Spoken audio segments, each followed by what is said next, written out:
और हमारे पास आज कई कमाल के स्रोत हैं और ये सब मिलकर एक बहुत ही दिलचस्प सवाल का जवाब देने की कोशिश करते हैं। आज की इस भागदौड़ भरी शोर शराबे वाली दुनिया में कोई इंसान अपने मन पर काबू, अपनी जिंदगी पर कंट्रोल और एक तरह की अंदरूनी शांति कैसे पा सकता है? और सबसे हैरान करने वाली बात यह है कि ये सारे स्रोत, चाहे वो हजारों साल पुराने हों, जैसे बुद्ध की शिक्षाएं या चाणक्य की नीतियां या फिर आज की मॉडर्न साइकोलॉजी, सभी एक ही दिशा में इशारा करते हैं। जवाब बाहर की दुनिया में नहीं, हमारे अंदर है। असल में अपने मन और अपने कामों पर कंट्रोल करना ही अपनी जिंदगी पर कंट्रोल करने का, कह सकते हैं, असली तरीका है। तो फिर चलिए इस खजाने को खोलकर देखते हैं। हमने इसे समझने के लिए 3 हिस्सों में बांटा है। पहले हम बात करेंगे सबसे बुनियादी चीज की, मन पर काबू पाना।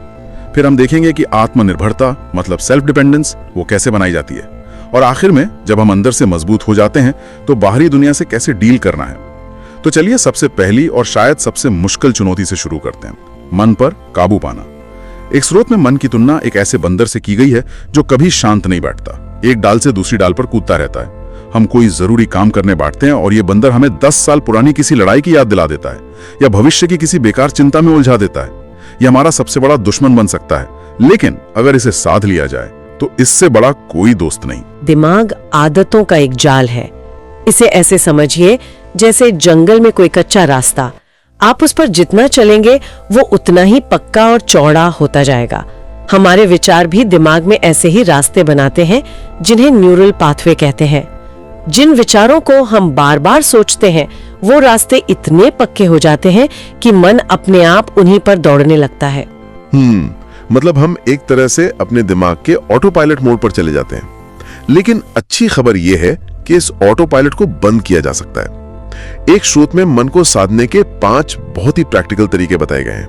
मुझे लगता है ये हमारे सुनने वालों के लिए काफी काम के हो सकते हैं। हाँ, और ये 5 तरीके असल में एक ही काम करते हैं, हमारे ऑटो पायलट को तोड़ना और कंट्रोल वापस अपने हाथ में लेना। पहला तरीका है ब्रह्म मुहूर्त में उठना, यानी सुबह 4 से 6 बजे के बीच। कई लोग इसे सिर्फ एक पुरानी परंपरा मानते हैं, लेकिन इसके पीछे एक ठोस विज्ञान है ना? बिल्कुल।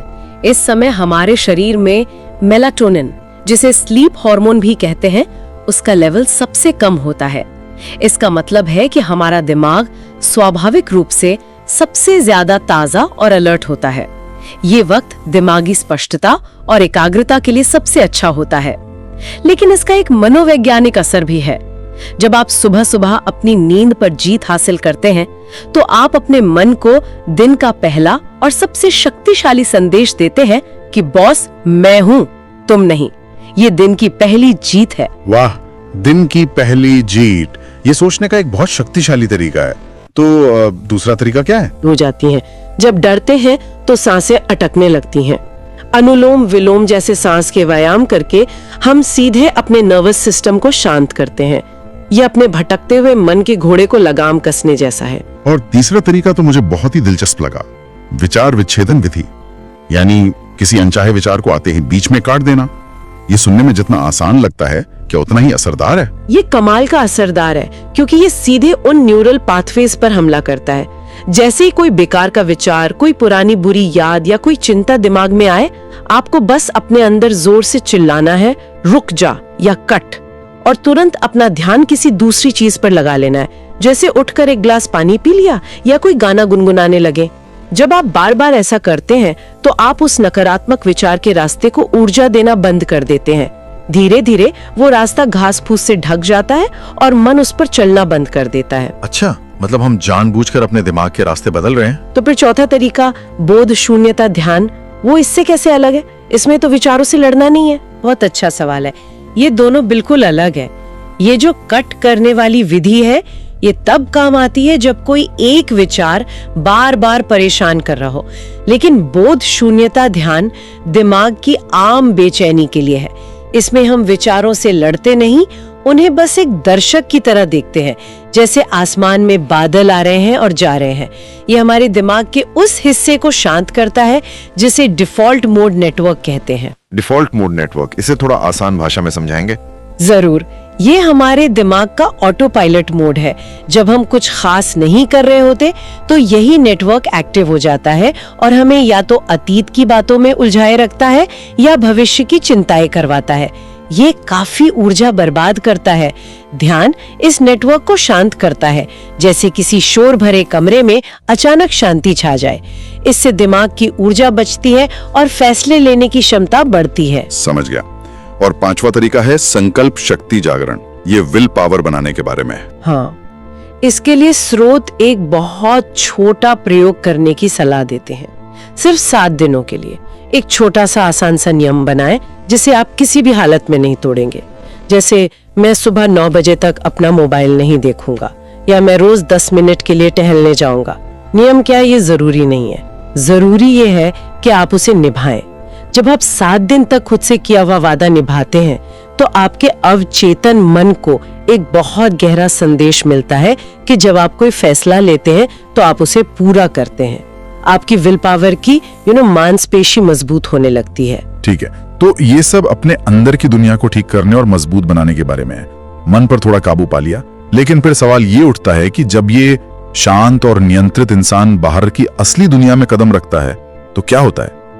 यहीं पर आत्मनिर्भरता का विचार आता है। स्रोतों में बुद्ध का एक बहुत प्रसिद्ध कथन है, अपदीपो भव, यानी तुम खुद ही अपनी रोशनी बनो। ये एक बहुत बड़ा एक पूरा माइंडसेट शिफ्ट है।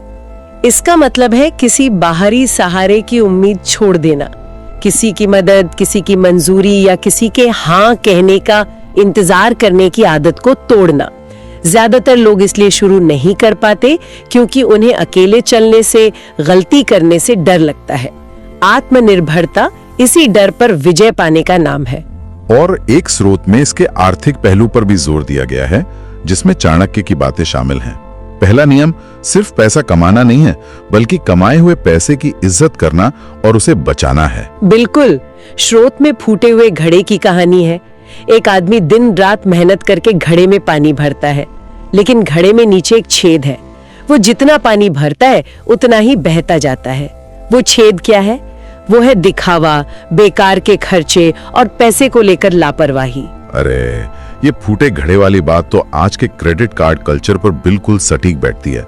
पैसा आता है और EMI, सब्सक्रिप्शन और बाय नाउ पे लेटर के छेदों से कब निकल जाता है पता ही नहीं चलता। एकदम सही पकड़ा आपने। और चाणक्य से बचत की बात नहीं करते। वो कहते हैं कि रुके हुए पैसे का कोई मूल्य नहीं है। रुका हुआ धन रुके हुए पानी की तरह सड़ जाता है। इसके लिए वो एक किसान का उदाहरण देते हैं। किसान को अगर फसल चाहिए तो उसे अपने सबसे कीमती बीजों को जमीन में बोने का जोखिम उठाना ही पड़ता है। अगर वो डर के मारे बीजों को तिजोरी में बंद करके रखेगा तो वो बीज वहीं सड़ जाएंगे। मतलब पैसे को काम पर लगाना, उसे इन्वेस्ट करना जरूरी है, भले उसमें थोड़ा जोखिम हो। हाँ, सोच समझकर उठाया गया जोखिम यही आत्मनिर्भरता का आर्थिक आधार है। और एक आखिरी बात, स्रोत कहते हैं कि आत्मनिर्भरता का मतलब है अपना रास्ता खुद बनाना। किसी की नकल करके आप कुछ दूर तक जा सकते हैं, लेकिन अपनी पहचान नहीं बना सकते। मौलिक बनना और अपनी गलतियों से सीखकर बार बार खड़े होना ही असली ताकत है। ठीक है, तो अब हमारे पास एक ऐसा इंसान है जिसका मन शांत है और जो आर्थिक और मानसिक रूप से आत्मनिर्भर है। लेकिन जब ये इंसान दूसरे लोगों से मिलता जुलता है तो क्या होता है? क्या लोग उसे सीधा साधा समझकर उसका फायदा उठाते हैं? मुझे लगता है तीसरा हिस्सा इसी के बारे में है, बाहरी दुनिया के साथ चतुराई से व्यवहार करना। आपने बिल्कुल सही पकड़ा। अंदर से शांत होने का मतलब बाहर से कमजोर होना नहीं है। चाणक्य नीति पर आधारित एक स्रोत कहता है कि दूसरों के मन को पढ़ना कोई जादू नहीं है, बल्कि बहुत गहरी ऑब्जर्वेशन यानी अवलोकन की कला है। इसमें अंधे व्यक्ति रमेश की कहानी का जिक्र है, जो बहुत कमाल की है। हाँ, वो कहानी दिखाती है कि हमारी इंद्रियां कितनी शक्तिशाली हो सकती हैं अगर हम उन पर ध्यान दें। रमेश देख नहीं सकता था, लेकिन उसके सुनने और महसूस करने की शक्ति असाधारण थी। वो सिर्फ कदमों की आहट सुनकर बता देता था कि कोई सुअर गर्भवती है या नहीं, क्योंकि गर्भवती सुअर के चलने का तरीका थोड़ा अलग होता है। वो किसी औरत के हाथ पकड़ने के तरीके से बता देता था कि वो अपने पति के प्रति वफादार है या नहीं, क्योंकि उसके स्पर्श में एक झिझक होती थी। ये सब गहरी ऑब्जर्वेशन का खेल था। स्रोतों में लोगों को समझने की कुछ और तकनीकें भी बताई गई हैं, जैसे आंखों में देखना।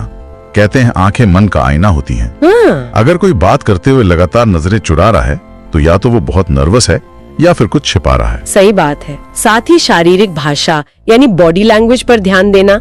अगर कोई आपसे बात करते हुए अपनी बाहें सीने पर बांधकर खड़ा है तो वो आपकी बात को खुले मन से स्वीकार नहीं कर रहा है, वो एक डिफेंसिव मोड में है।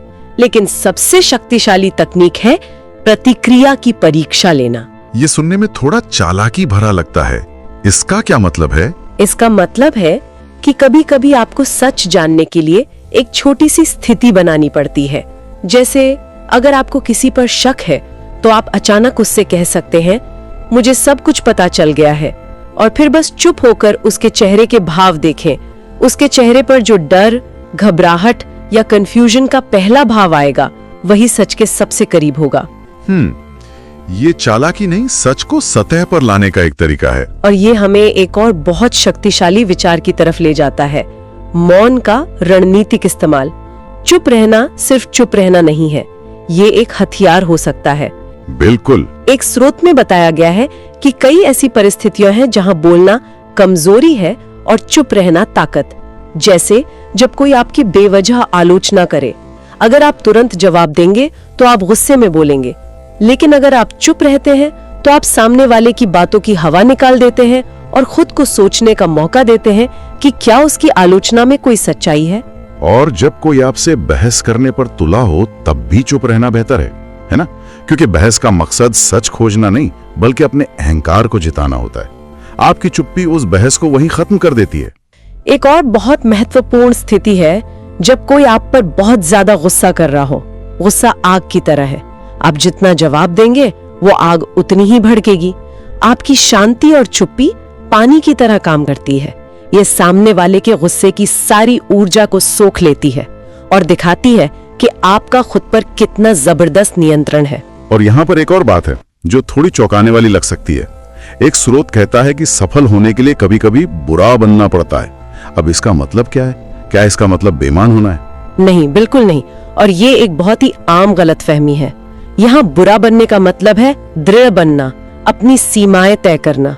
इसका मतलब है हर किसी को खुश करने की कोशिश छोड़ देना। इसका मतलब है जहाँ जरूरी हो वहाँ ना कहना सीखना। जो इंसान ना नहीं कह पाता, दुनिया उसका सबसे ज्यादा इस्तेमाल करती है। इसे अगर चाणक्य के धन वाले सिद्धांत से जोड़ें तो एक और रणनीतिक व्यवहार सामने आता है, अपनी समृद्धि को गुप्त रखना। हाँ, अपनी दौलत का ढिंडोरा मत पीटो। एक स्रोत में एक बहुत अच्छी लाइन है, जब आप अमीर दिखने की कोशिश करते हैं तो आप अमीर बनना बंद कर देते हैं। दिखावा गैर जरूरी ध्यान खींचता है, आपके खर्चे बढ़ाता है और ऐसे लोगों को आपकी तरफ खींचता है जो सिर्फ आपसे कुछ लेना चाहते हैं।